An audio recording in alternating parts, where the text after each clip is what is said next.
Thereafter, we will entertain questions.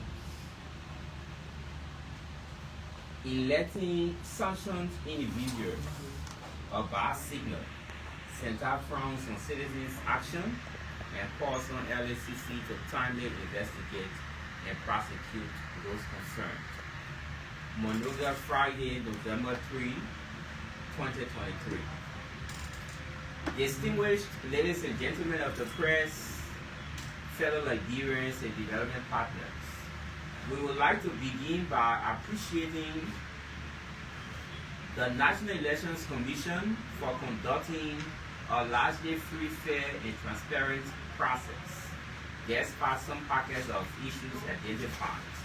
We call for greater fairness, transparency, and freeness during the remaining periods of the election. Most of all, we'd like to appreciate all Liberians who queued up on October 10, 2023 to exercise their democratic rights of voting for leaders of their choice. The turnout of around 78%, as announced by the National Elections Commission (NEC), is particularly pleasing. In part, it signifies that Liberians have increased faith in the democratic process. We hail the exuberance exhibited by voters, some of whom trekked for hours in remote areas to cast their ballots. This is a demonstration of the belief of voters in the fact that elections remain the ultimate trump card to change the course of their futures. During the period of the election, we at CENTAL developed a reference guide to help voters to make informed choices during the election. Among other things, we warned against voting people with questionable records, particularly those sanctioned by the U.S. government for significant corruption in government that undermines public interest in the country's democracy. However, the results from the polls have shown otherwise. 3 of the 4 newly sanctioned officials who sought elections were elected. While we are appalled by this decision, we will continue to engage with fellow Liberians or citizens about their roles in tackling corruption and holding officials accountable. We must also hasten to note that the government's failure to engage the United States government for evidence to aid in prosecution of sanctioned officials has made it possible that allegedly corrupt officials access state power without having their days in court. Ladies and gentlemen of the press, on October 24, 2023, during a congressional hearing to confirm his nomination as the new U.S. ambassador to Liberia, Mr. Mark Toner promised a firm position on corruption, accountability, and the rule of law in Liberia upon taking the helm of the U.S. mission in the country. He also expressed the commitment to continue the partnership between the United States government and her Liberian partners to help strengthen democracy and secure a brighter and more prosperous future for the next generation. His statement of commitment is similar to that made by his predecessor, Ambassador Michael McCarthy, under whose administration several senior Liberian government officials were designated for corruption by the United States Department of Treasury under the Global Magnitsky Act. We are pleased by the anti-corruption commitments from the tipped U.S. envoy and encourage him to do more to bring sanctioned and other allegedly corrupt officials to justice. Corruption remains the greatest threat to inclusive and sustainable economic growth and development in Liberia. We cannot afford to provide adequate drugs to our medical facilities when there are loopholes in the system being exploited by corrupt and unscrupulous politicians and other individuals. We cannot have quality teachers and students learning in a conducive environment in public schools across the country when there are officials who use the budget, national budget, to channel public funds to their private businesses or facilities and those of their families and friends. These are just a few reasons why We will applaud any commitments to tackle corruption in Liberia, especially those from partners as critical as the U.S. government. Recommendations. In conclusion, we wish to make the following recommendations. 1.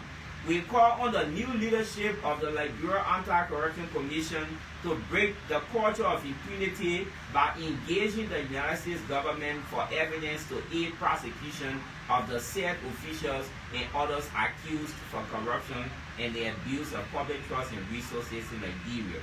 This is one of the initial biggest tests of the new LACC, as Liberians and development partners are eagerly watching to see the Commission's stance on this matter. 2. We employ our international partners for standing by Liberia and Liberians in promoting the culture of accountability and transparency in the country. We call for greater collaboration and partnership, including support for LACC, civil society, the media, and other stakeholders playing key roles in the fight against corruption and bad governance in the country. 3. We reiterate call for the government of Liberia to provide adequate financial and logistical support to public integrity institutions, especially the Liberia Anti-Corruption Commission that is leading the fight against corruption in the country. National government should muster the required political will to adequately support LACC to operate at full capacity. Finally, whilst we commend Liberians for the show on October 10, 2023, we would like to remind them that the job is not yet over. As a runoff election is scheduled for November 14, 2023, we encourage citizens to resoundingly come out to repeat the huge turnout on October 10. The buck did not stop on October 10. It continues up to November 14 and ends when the final results are announced. Don't let others decide for you. Be at the center of the decision-making process by showing up on October 14 to complete the task. Thank you. Thank you very much. If you have questions, you can raise your hand, and then I'll recognize you and then ask your question. Any question for the evening? Yeah. Yes. Louis from New Down. My name is Louis, still in the red for the leader. I mean, couple of officials where the U.S. placed sanctions on few officials, and there were no actions taken by the government. Those officials went to elections, they got elected.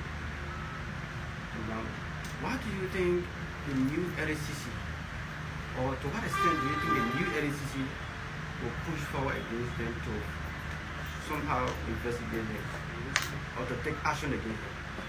That is the call we're making. And it is not just CENTAL.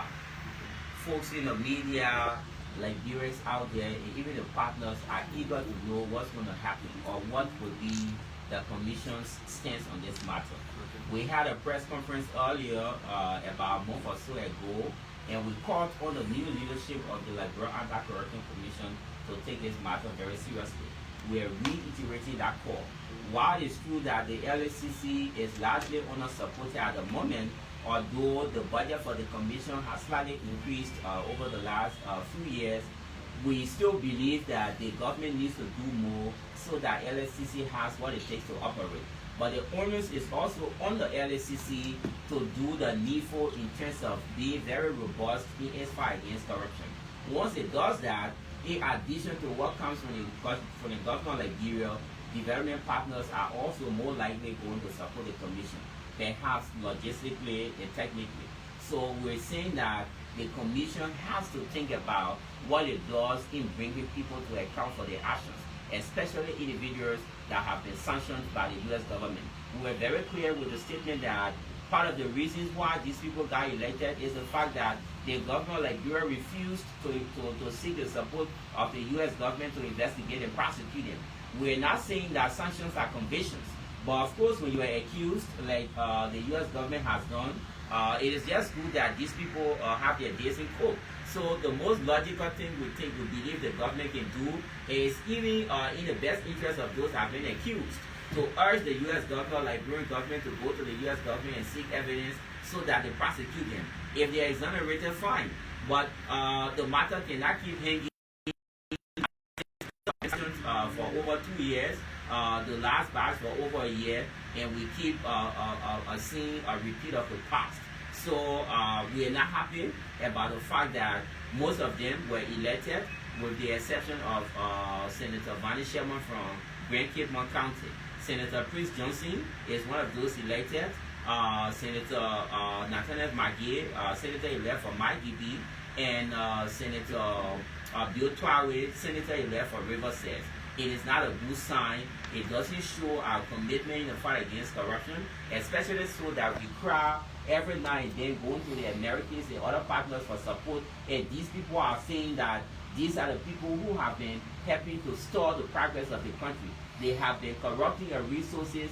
They have been stalling processes, programs, and interventions that could help to employ a lot of Nigerians. And then we say, no, we're not listening to you, we're going to elect these people. But I mean, it's a whole different conversation we can have in terms of enlightenment and all of that, but we put much of that blame on the Liberian government for not investigating and prosecuting these people.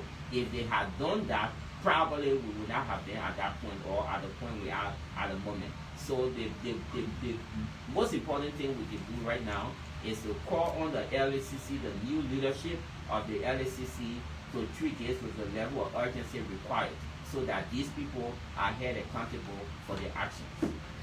So, Miamen, my name is Blambo from Banana Promise. I mean, your statement, usually all of your statements are based on corruption or fighting corruption society, based on integrity. Yeah. Well, this question may not directly be directed to your statement you just read, but it centers on the same integrity. I saw your post when you saw some Liberians expressing empathy with Standard Waterspoon considering his criminal case. I mean, others believe that some Liberians are not in the fight against corruption for the fact that somebody who committed crime against the state and the person is being felt for. Some don't want him to go to jail. How do you describe some Liberians? What have been observed about that case and seeing the kind of pleas from some Liberians considering his sentence? I would rather us restrict our questions to this press conference. I made a personal post. Of course, the institution will have a stance on that matter, but since we have not discussed internally to have a position on it, I will refrain from speaking to it. But as an individual, I stand by that post that corruption anywhere should be condemned. And if there's a fraudster in the US, a fraudster in Nigeria, they're just the same no matter who's involved. So that statement I posted on my personal page, I stand by. But from the angle of the institution, we will consult internally, and if there's a need for us to have a formal position, we can. But please, let's restrict our questions to the contents of this press conference. Thank you. Another question? I mean, we get one more and then just close the door. That's okay. It's okay. Thank you very much.